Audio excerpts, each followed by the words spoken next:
สวัสดีครับช่อง YouTube อนุชาแนลพี่น้องมาพอกันในเต้นพี่น้องเต้นบัสเต้นพี่น้องอากาศหนาวพี่น้องเจ้าเขาปีใหม่พี่น้องแต่ก็ขอสวัสดีปีใหม่พี่น้องให้ FC ฮอดสุขทุกคนสุขภาพแข็งแรงพัฒนาสิ่งใดก็ให้ประสมความปรารถนาพี่น้องเฮ็ดหยังก็ให้ประสบความสำเร็จทุกผู้ทุกคนพี่น้องวันนี้มาพอกันตอนเช้าจังหน่อยกับบ่เช้าปานใดแล้วพี่น้อง7 โมงกว่า18 โมงแล้ว การพัฒนาเขากันยังคือเก่าเด้อพี่น้องตรงนี้พัฒนาการพัฒนากันยังเริ่มสิสิ่งใดเติมสิ่งนั้นพี่น้องช่วงนี้มีFC บรรดามไก่หนุ่มพี่น้องลูกเจ้าเยี่ยกันยังให้พี่ชายเป็นไปผสมพี่น้องนี่กลับไปปีใหม่ละพี่น้องเป็นว่าผสมแล้วก็เจ้ากลับมาผสมเป็นชุดที่สองจะได้แบ่งดูเพิ่นกับประมาณ5-6 เดือนนะพี่น้อง FC มันทำมาหลายก็สิได้ทำการทาให้ดูแต่ว่าเอาไปเช็คมึงละถือว่าใส่ได้อยู่พี่น้องเอามาที่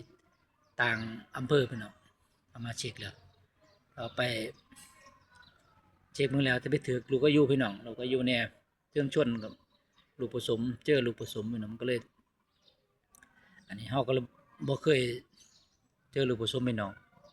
ก็เลยขออันโจมพี่น้องอืมการแสดง2 ยกพี่น้องก็เลยโจมเพิ่นขอโจมโจมแล้วก็ตอนต้องกราบเพิ่นก็มาขอถามทามพี่น้องก็เลยว่าเอาไว้ก่อนมึงพี่น้องเอาไว้พอก่อนใช่ไหมนั่นอันไอ้แดงปั้นดอกก็เลยเอาไว้ก่อนพี่น้องก็สิเอาไปเดี๋ยวทำการมาผสมอีกก็สิค่อยสิแบ่ง14เฮาเพิ่นถามมาตัวเมียตัวผู้พี่น้องมีอยู่พี่น้องอยู่กลับไปก่อนสิทายให้เบิ่งพี่น้องแต่ตัวเมียสิเป็นดอกเยี่ยๆพี่น้องตัวผู้สิออกเป็นดอกแดงหวายๆพี่น้อง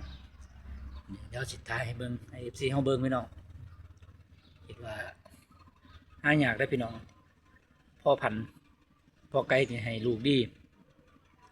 ไก่บางตัวเก่งแต่ส่งลูกบ่ดีก็มีครับพี่น้องไก่ตัวนี้ส่งลูกดีครับในสำหรับผมว่าส่งลูกดีแล้วเก่งระดับหนึ่งนะพี่น้องดูเป็นค่อนข้างกระดูกโครงสร้างดีสินเป็นถามมานะพี่น้องเขาก็เลยมาตอบอยากได้ก็ฝากช่องอดุลชาแนลให้นำเด้อพี่น้องอดุลชาแนลกับน้องมีกระตังครับผมเป็น2น้ำกันเหรอพี่น้องแต่ว่า2รองต้องแต่ติดต่อมีกระตังกับ2อดุลกับ2เดียวกันล่ะพี่น้องต่อเบอร์เดียวกันเบอร์ดีไลน์กับเบอร์เดียวกันล่ะพี่น้องอยากได้ก็ไว้พอกันพิมพ์หน้าสวัสดีครับ